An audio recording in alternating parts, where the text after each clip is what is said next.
Hello, I'm delighted to be joined today by Sharon Prentis, who is currently serving in Birmingham Diocese, but is looking forward to a new role very soon as Dean of Ministry at St. Hippolytus College. And you may also know Sharon as she is the Honorary Canon Theologian at Lichfield Cathedral. And we believe between us that she's the first person to ever have had that role. So welcome, Sharon. It's great to have you here today.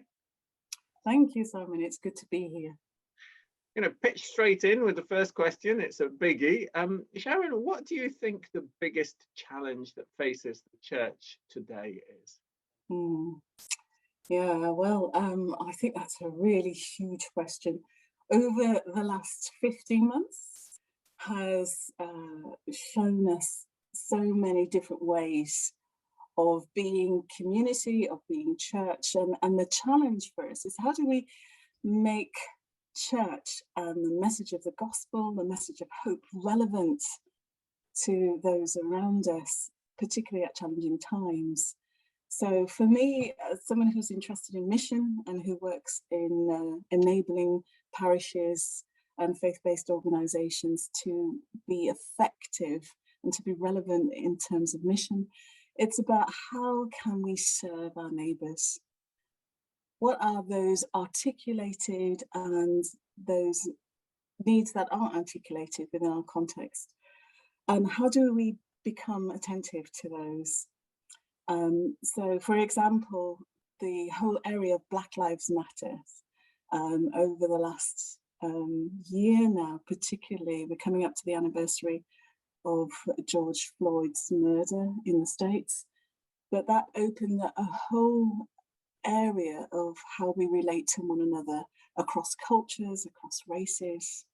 And so that's, for me, is a real challenge for the church, causing us to look inwards. How do we love one another?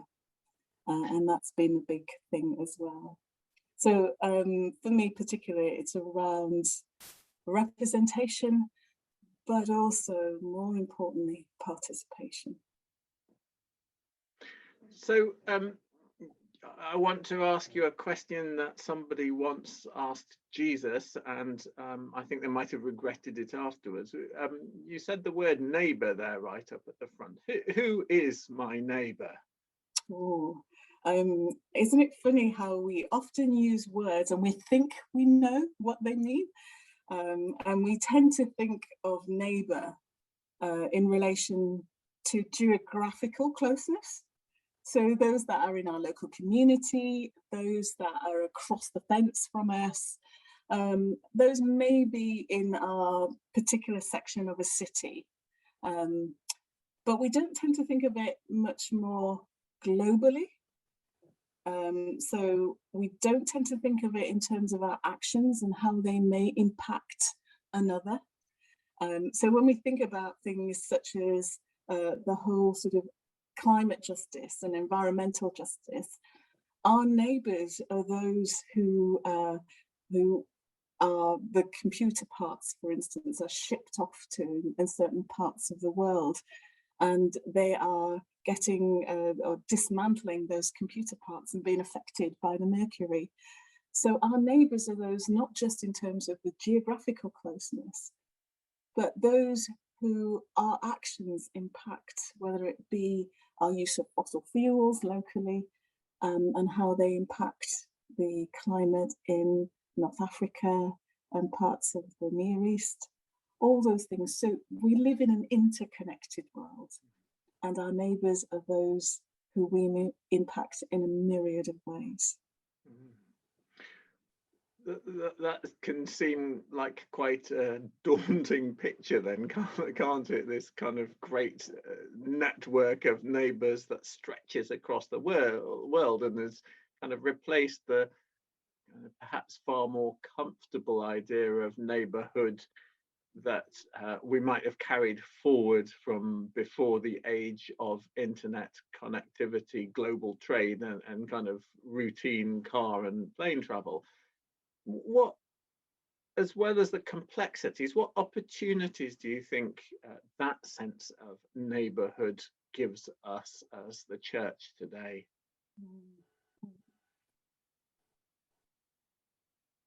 What has really been, I think, really surprising and wonderful for me is that we're starting to think on a much more wider context.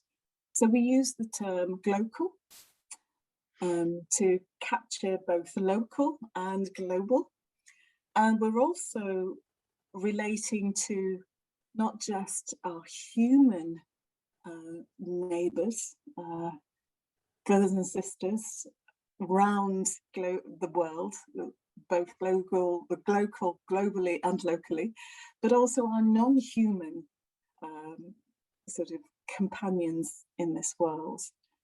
And so the opportunities are for us as a church to think in a much more intentional way about how our ways of being, our activities, how we articulate hope to those, the variety of people and contexts we come across.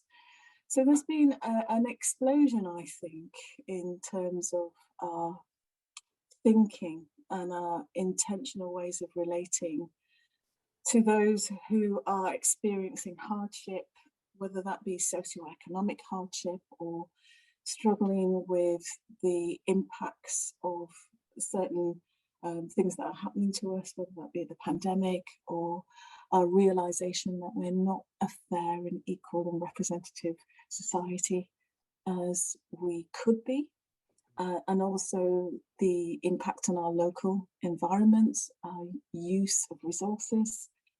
And so the opportunities for the church are to ask those questions. How are we, first of all, being stewards of how do we care and look after one another? And that extends to not just those within the church, but those outside of the church. But how do we care for our environment? How do we care in terms of people getting paid decently and being supported and resourced to live life in all its fullness? How do we ask questions to power? And how do we speak the truth of hope, of justice and righteousness, of mercy and love, and do it with humility? But not only speak to those issues, but live out those issues ourselves. And so the opportunities are for us to take the hope that we have and to live those out in a variety of contexts, whether that be in our local context, or whether that be in our workplaces, or whether that be in our communities, our families, and how we equip people to do that has become an increasing realization and also an opportunity for us to support that work and to support individuals to flourish. And you keep coming back to that sense of flourishing and of wanting to see people flourish. Is that what you think is at the heart of the call for the church at the moment? Yes, many of us have seen a realization that we need to be able to substantiate this hope in ways that are tangible. So the 5 marks of mission have always been there, but have had particular resonance now with us. So how do we teach and how do we tell of this hope that we have and transmit that to other people, to others?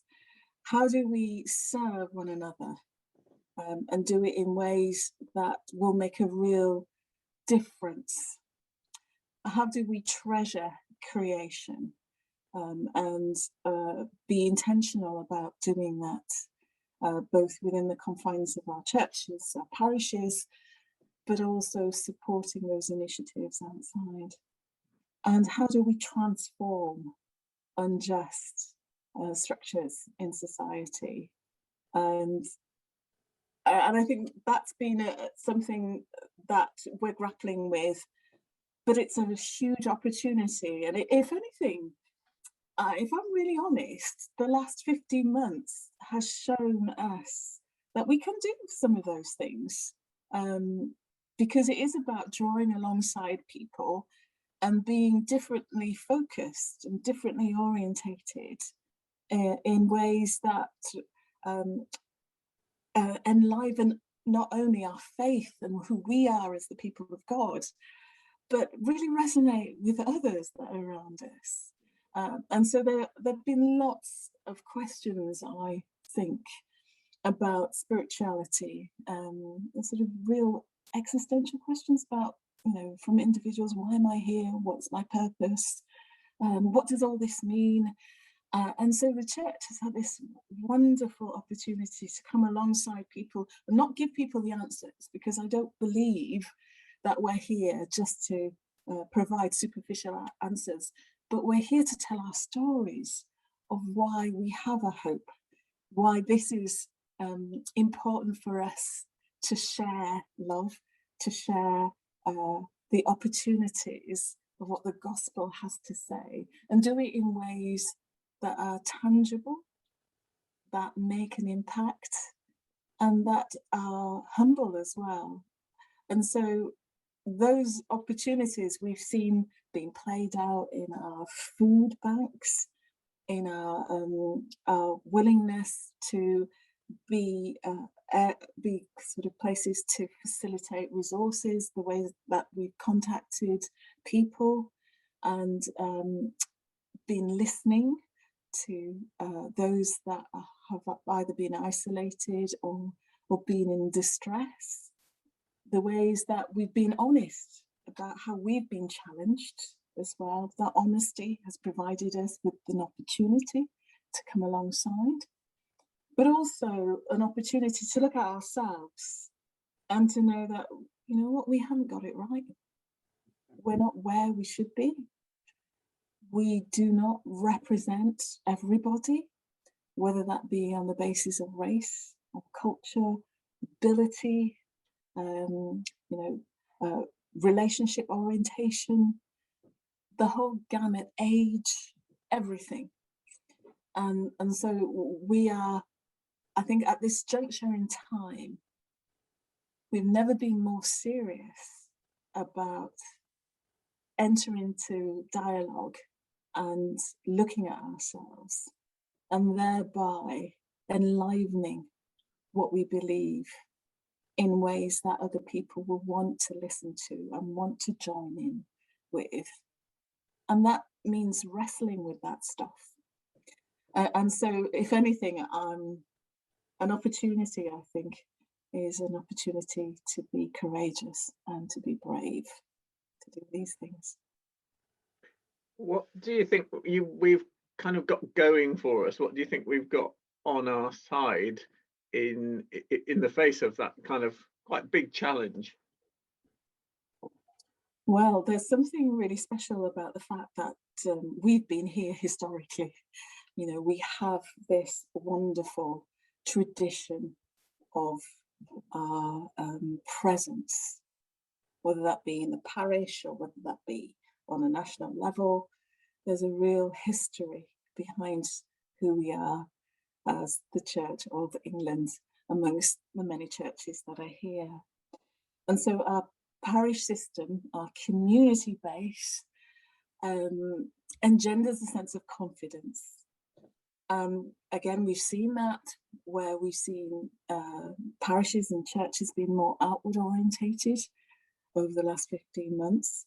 And so that's been a wonderful resource, and that has a confidence.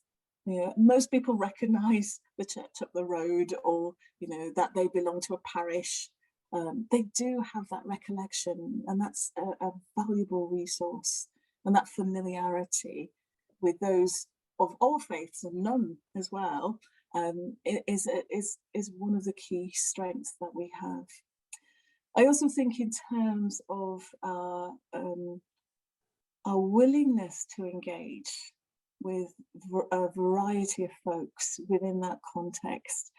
So we have networks and relationships that are strong, and are developing in some cases, or are embryonic, or are emergent.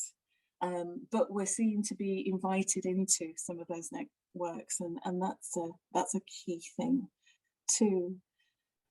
And whether we want to admit it or not, we do play a key role in people's lives at some seminal points. Maybe not as much as it was historically, but certainly people do come to the church as a place to mark seminal points in their lives, and I still think that's an invaluable way of being, whether that be baptisms, weddings, funerals, or just places to connect, or places to access resources, whether it be a food bank or services or things like that. I think those are our real strengths as well. And our connections, which might not be as formal as that, but the informal connections as well, that are provided by just people knowing that that they can contact members of the church as well. That's invaluable. Thank you. So something about that kind of Christian presence in every community that still stands at the forefront of who and what we are as a church. Absolutely. Absolutely. Final question then, Sharon. What gives you hope for this church? Wow. Where do you want me to start with that? I think there's so much, in spite of the fact that things are very challenging for a variety of reasons.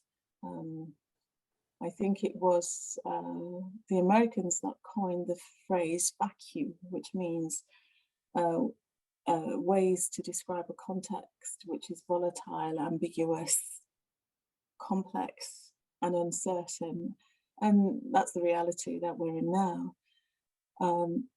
But my hope is the constancy of the church, the presence of the church, but also the fact that part of who we are, our faith, our commission, our call in Matthew 28 and Mark 16, it is about going out, and is about being able to live out and to articulate that hope that we have.